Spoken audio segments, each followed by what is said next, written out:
करवा चौथ का पर्व भारतीय सुहागिन महिलाओं के लिए बहुत ही महत्वपूर्ण होता है। यह पर्व उनके पति की लंबी उम्र और उनके अच्छे स्वास्थ्य की कामना के लिए मनाया जाता है। करवा चौथ का व्रत साल में एक बार आता है और महिलाएं इस दिन निर्जल और निराहार रहकर अपने पति की दीर्घायु की कामना करती हैं। व्रत का पालन करने के पीछे धार्मिक आस्था और पौराणिक कहानियां जुड़ी हुई हैं, जो इस पर्व को और भी विशेष बनाती हैं। करवा चौथ की पौराणिक कथा। करवा चौथ के पीछे कई पौराणिक कथाएं प्रचलित हैं, जिनमें से सबसे प्रसिद्ध कथा वीरवती की है। वीरवती एक सुंदर और संस्कारी राजकुमारी थी। उसका विवाह एक वीर राजकुमार से हुआ था। अपने पहले करवा चौथ पर वीरवती ने व्रत रखा और पूरे दिन बिना पानी पिए व्रत का पालन किया। लेकिन जैसे जैसे दिन ढलता गया, वीरवती को अत्यधिक भूख और प्यास लगने लगी। उसकी यह अवस्था देखकर उसके 7 भाइयों से सहन नहीं हुआ और उन्होंने अपनी बहन के व्रत को समाप्त कराने के लिए एक योजना बनाई। भाइयों ने एक पेड़ के पीछे एक बड़ा दीपक जला दिया और वीरवती से कहा कि चांद निकल आया है। भाइयों की बात मानकर वीरवती ने व्रत तोड़ दिया, लेकिन व्रत तोड़ते ही उसे यह खबर मिली कि उसके पति की मृत्यु हो गई है। यह सुनते ही वह गहरे शोक में डूब गई। वीरवती ने अपने पति की मृत्यु के पश्चात पूरा दोष अपने ऊपर लिया और माता पार्वती से क्षमा मांगने लगी। उसकी भक्ति और तपस्या से माता पार्वती प्रसन्न हुई और उसे आशीर्वाद दिया। माता के आशीर्वाद से उसके पति को पुनः जीवन मिला। तभी से यह व्रत सुहागिन महिलाओं के लिए शुभ माना जाने लगा और करवा चौथ का व्रत पूरे देश में मनाया जाने लगा। करवा चौथ की सरल पूजा विधि। करवा चौथ की पूजा विधि को सरल और प्रभावी बनाने के लिए कुछ मुख्य चरणों का पालन किया जाता है। यहाँ सरल पूजा विधि दी जा रही है, जिसे आप अनुसरण कर सकती हैं।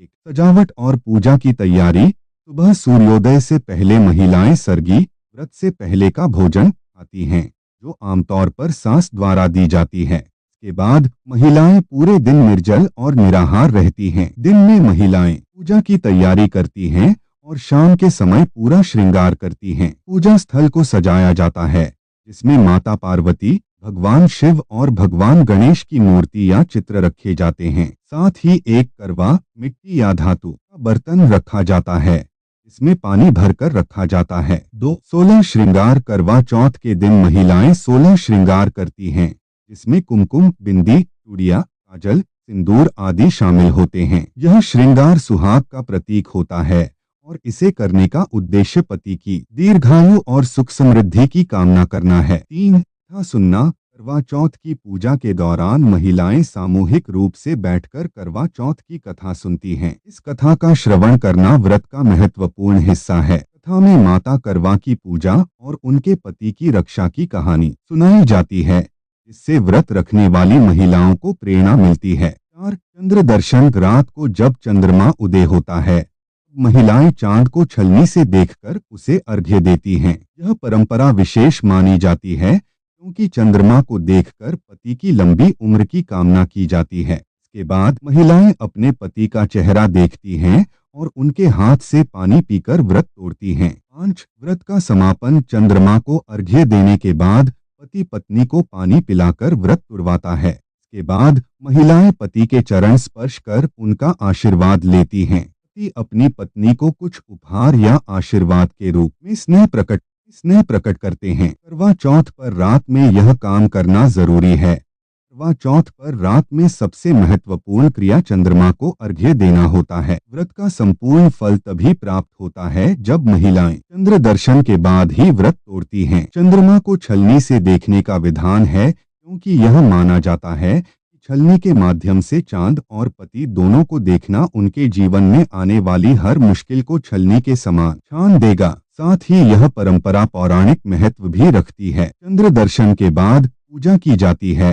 और इसके बाद ही व्रत तोड़ना जरूरी होता है। यदि किसी कारणवश चांद देर से निकलता है, तो महिलाएं तब तक उपवास रखती हैं जब तक कि वे चंद्रमा का दर्शन नहीं कर लेती। व्रत को बीच में तोड़ना शुभ नहीं माना जाता है और यह माना जाता है कि इससे पति के स्वास्थ्य या दीर्घायु पर प्रतिकूल प्रभाव पड़ सकता है। इसलिए करवा चौथ का व्रत पूरी श्रद्धा और नियमों के साथ रात तक पालन करना जरूरी है।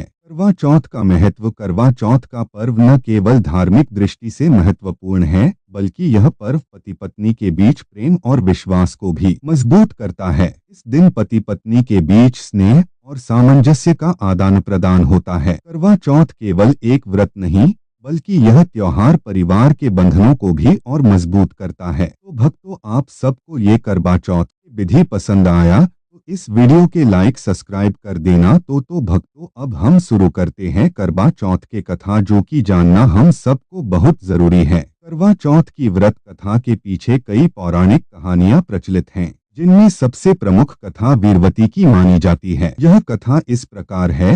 वीरवती की कथा।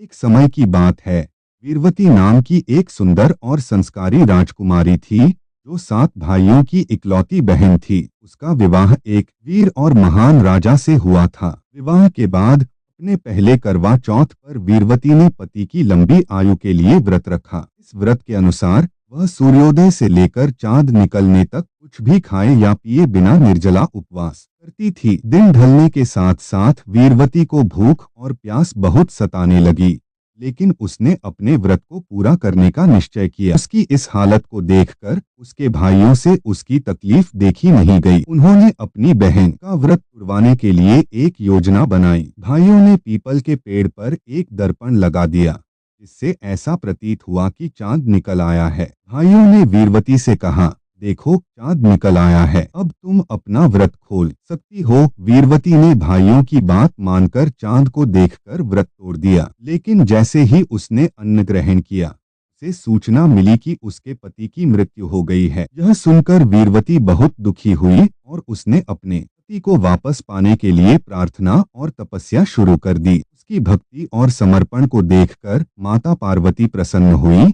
और उन्होंने वीरवती के पति को पुनः जीवन दान दिया। इस प्रकार वीरवती के पति को वापस जीवन मिला और उसके व्रत का फल उसे प्राप्त हुआ। तभी से करवा चौथ का व्रत पति की लंबी आयु और अच्छे स्वास्थ्य के लिए रखा जाने लगा, और यह परंपरा आज भी जारी है। करवा और यमराज की कथा।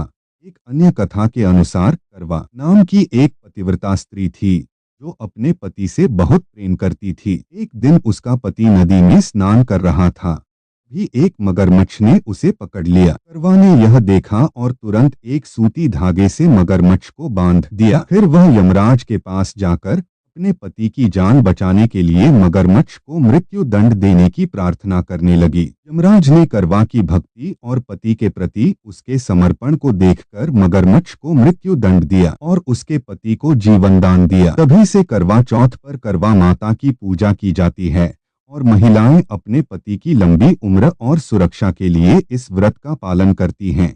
ये दोनों कथाएं करवा चौथ के महत्व और इसके पीछे छिपे धार्मिक और सामाजिक मूल्यों को समझाने का प्रयास करती हैं। करवा चौथ का व्रत आज भी भारतीय समाज में एक महत्वपूर्ण स्थान रखता है और इसे महिलाएं बड़ी श्रद्धा और भक्ति के साथ निभाती हैं। तो भक्तों, हम जानते हैं कि इस दिन क्या खाना चाहिए और क्या नहीं खाना चाहिए। करवा चौथ भारतीय संस्कृति का एक महत्वपूर्ण पर्व है, जिसे विशेष रूप से विवाहित महिलाएं अपने पति की लंबी आयु और सुख समृद्धि के लिए मनाती। यह त्योहार न केवल धार्मिक दृष्टिकोण से महत्वपूर्ण है, बल्कि इसमें खानपान का भी एक खास महत्व होता है। करवा चौथ के दिन क्या खाना चाहिए और क्या नहीं, यह जानना बेहद जरूरी है, क्योंकि इसका सीधा असर महिलाओं की सेहत और उनके व्रत की शुद्धता पर पड़ता है। इस लेख में हम विस्तार से समझेंगे कि करवा चौथ के दिन किन चीजों का सेवन करना चाहिए और किन्हें नहीं करना चाहिए। साथ ही इसके पीछे के स्वास्थ्य और धार्मिक कारणों पर भी चर्चा करेंगे। करवा चौथ का महत्व और सरगी की परंपरा। करवा चौथ का व्रत सूर्योदय से पहले शुरू होता है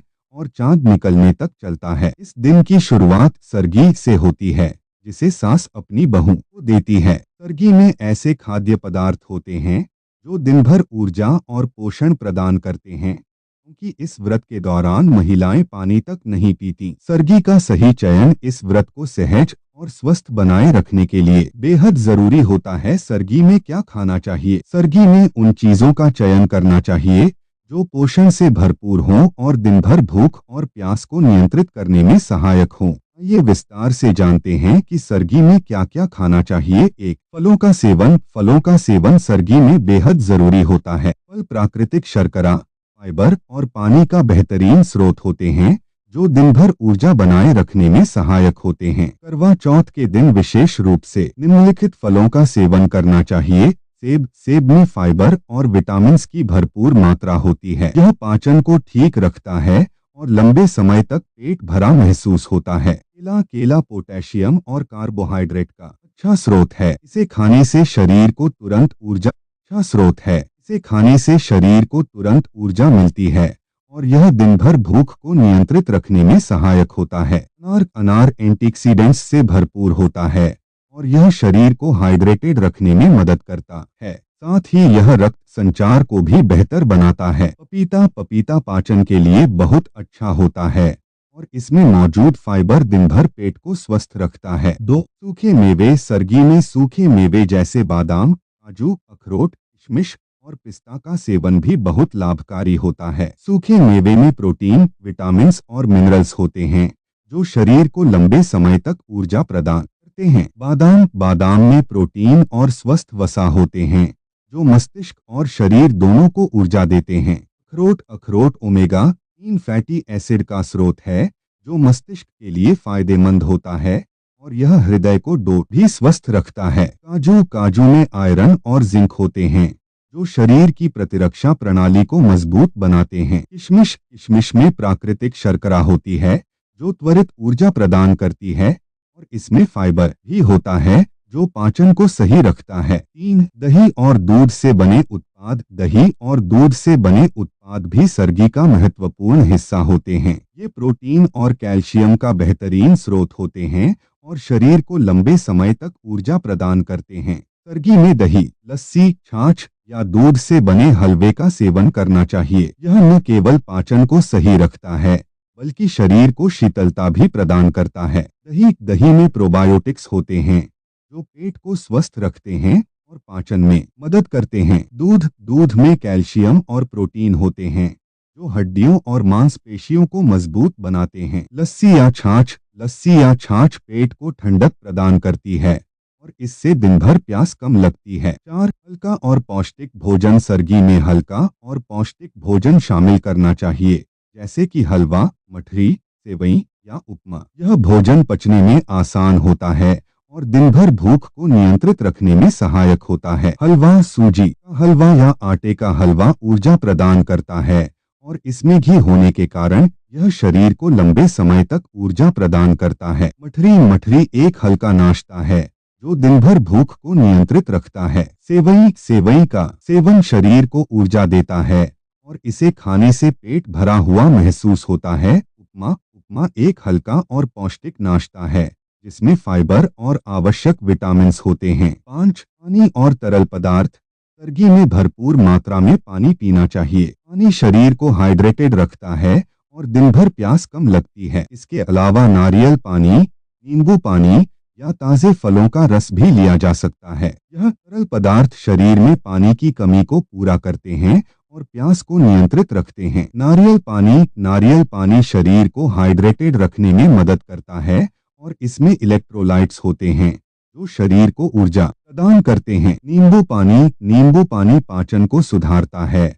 और यह शरीर को ताजगी प्रदान करता है। ताजे फलों का रस शरीर को आवश्यक विटामिन्स और मिनरल्स प्रदान करता है और यह ऊर्जा का अच्छा स्रोत होता है। करवा चौथ के दिन क्या नहीं खाना चाहिए? करवा चौथ के दिन खाने पीने में विशेष ध्यान देने की जरूरत होती है क्योंकि इसका सीधा असर व्रत करने वाली महिलाओं की सेहत पर पड़ता है। आइए जानते हैं कि इस दिन किन चीजों का सेवन करने से बचना चाहिए। 1. तला भुना और भारी भोजन। तले भुने और भारी भोजन जैसे पूरी, पकोड़े, कचौड़ी, समोसे आदि का सेवन नहीं करना चाहिए। यह भोजन पचने में भारी होता है और इसे खाने से दिन भर पेट में भारीपन महसूस हो सकता है। इसके अलावा तला भुना भोजन पाचन तंत्र पर दबाव डालता है और इससे एसिडिटी और पेट में जलन की समस्या हो सकती है। पूरी और कचौड़ी जैसे खाद्य पदार्थ में तेल की अधिक मात्रा होती है जिससे पाचन तंत्र पर दबाव पड़ता है। पकोड़े तले भुने होते हैं और यह पचने में भारी होते हैं जिससे पेट में असहजता हो सकती है। समोसे में आलू और तेल की अधिक मात्रा होती है जिससे पेट में भारीपन और एसिडिटी हो सकती है। 2. मसालेदार और चटपटा भोजन। सर्दी में मसालेदार और चटपटा भोजन नहीं खाना चाहिए क्योंकि यह पाचन तंत्र को प्रभावित करता है और एसिडिटी की समस्या पैदा कर सकता है। मसालेदार भोजन से प्यास ज्यादा लगती है, जिससे व्रत के दौरान असुविधा हो सकती है। मिर्च मसाले वाला भोजन। मसालेदार भोजन से पेट में जलन और एसिडिटी हो सकती है, जिससे दिन भर असहजता महसूस हो सकती है। चटनी या अचार। चटनी या अचार में नमक और मसाले अधिक होते हैं, जिससे प्यास ज्यादा लगती है और पेट में जलन हो सकती है।